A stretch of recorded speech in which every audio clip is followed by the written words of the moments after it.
જય શ્રી કૃષ્ણ બેનો। આજે વરસાદ સરસ મજાનો વરસાદ પડી રહ્યો છે, તો આપણે ઉત્તપમ અને સંભાર બનાવીશું। તો એના માટે મેં ઉત્તપમનું ખીરું લીધું છે। એમાં ત્રણ વાટકી ચોખા લીધા છે, 1 વાટકી અડદની દાળ છે।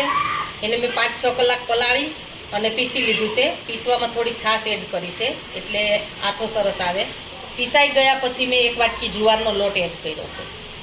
પછી પાણી લઈશું, તેલ લઈશું અને આપણે તુવેરની દાળ, થોડી ચપટી અડદની દાળ નાખી અને મેં દૂધી નાખી છે થોડી બાફવામાં। 1 ટામેટું નાખ્યું છે, હળદર અને સંભાર મસાલો નાખી અને બાફી લીધી છે। એ દાળ છે, રૂટિંગ મસાલા છે આપણા। પછી આપણે તમાલપત્ર છે, સંભાર મસાલો છે, મીઠા લીમડાના પાન છે, સૂકા લાલ મરચાં છે, અડદની દાળ છે, ગોળ છે, આદું છે અને આ મેં લીધો છે સરગવાનો પાવડર, સુકેલા સરગવાનો પાવડર, ધાણા છે। અને ઉત્તપમ માટે આપણે છે ટામેટાં, કેપ્સિકમ, ડુંગળી, લીલા મરચાં, ગાજર અને સોડા લીધા છે। ટામેટાની પ્યુરી છે અને આંબલીની ચટણી છે। તેલ લઈશું સંભાર માટે। તેલ ગરમ થઈ ગયું છે, એમાં આપણે રાઈ જીરું, અડદની દાળ છે, સૂકા મરચાં છે, હિંગ છે,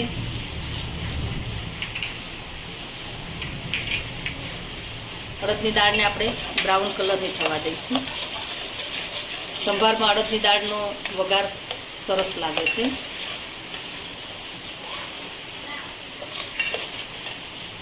તમાલપત્ર છે લઈ લઈશું।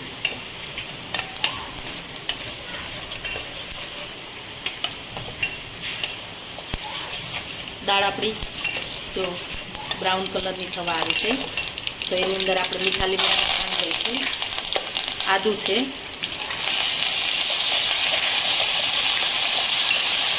અને 1 ટામેટાની પ્યુરી લીધી છે। આપણે હળદર લઈશું, અડધી ચમચી હળદર છે, 1 ચમચી આપણે ધાણા જીરું પાવડર લઈશું અને 2 ચમચી આપણે કાશ્મીરી લાલ મરચું છે એ લઈશું।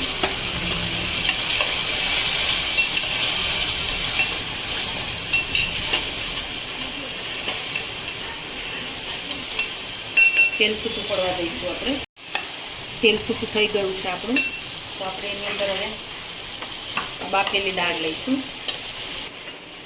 હવે આપણે એમાં જરૂર મુજબ પાણી લઈશું। તમારે જેટલું ઘટ જોઈએ એટલું તમે કરી શકો છો। સ્વાદ અનુસાર મીઠું લઈશું, 1 ચમચી ગોળ છે આપણે, અને આ સરગવાનો પાવડર છે। મારા ઘરમાં હું સરગવો છે ને સૂકવી અને પાવડર કરી રાખું છું। સંભારમાં સરગવાનો પાવડરનો ટેસ્ટ સારો આવે છે। પછી આ સંભાર મસાલો છે, 1 ચમચી આપણે સંભાર મસાલો લઈશું। આપણે સંભારને ઉકળવા દઈશું। આપણે સંભાર ઉકળે ત્યાં સુધીમાં આપણે ઉત્તપમની તૈયારી કરી લઈએ। એના માટે મેં ચપટી સોડા લીધા છે, એમાં આપણે થોડું તેલ લઈશું,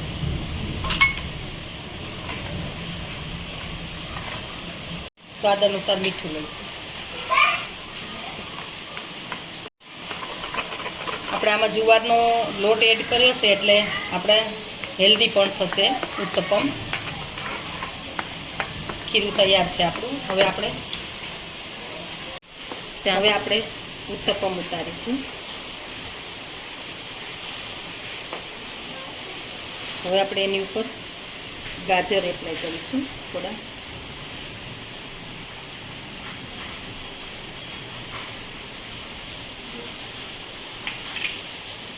આ લીલા મરચાંની રીંગ છે, 2-3 કર લઈશું આપણે, કેપ્સિકમ છે,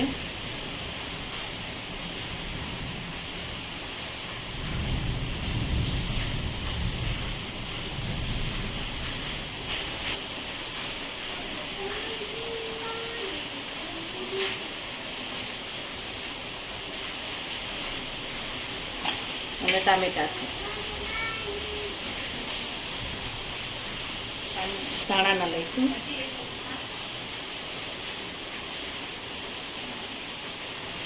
હવે આપણે એને 5-7 મિનિટ થવા દઈશું। ઢાંકી અને આપણે જોઈ લઈશું ઉત્તપમ. એક બાજુ આપણે થઈ ગયા છે. હવે એને આપણે થોડું તેલ ઉપર લઈ અને પલટાવી દઈશું.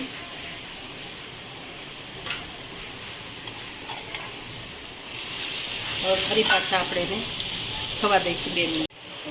આપણે સંભાર ઉકળી ગયો છે.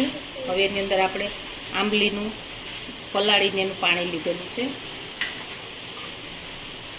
થોડા ધાણા નાખીશું આપણે. હવે ઉત્તપમ આપણે થઈ જાય ત્યાં સુધીમાં આપણો સંભાર રેડી છે. અને ઉત્તપમ થઈ જાય એટલે આ સંભાર એને સર્વ કરીશું ઉત્તપમ જોડે. તો આપણે ઉત્તપમ પણ થઈ ગયા છે. એને આપણે લઈ લઈશું પ્લેટમાં. હવે આપણે સંભારને સર્વ કરીશું. ચટણી સર્વ કરીશું. હવે આપણે ઉત્તપમ સર્વ કરીશું સંભાર અને ચટણી જોડે. સિંગની ચટણી ખૂબ સરસ બને છે. તમારી પાસે ક્યારેક નાળિયેર ના હોય તો તમે આ સિંગની ચટણી બનાવો. કોઈને ખ્યાલ પણ નહીં આવે કે આ સિંગની ચટણી છે. તો તૈયાર છે આપણો ઉત્તપમ, સંભાર અને સિંગની ચટણી. તો જો તમને અમારી રેસીપી ગમે તો લાઈક, શેર અને સબસ્ક્રાઈબ કરવાનું ભૂલતા નહીં.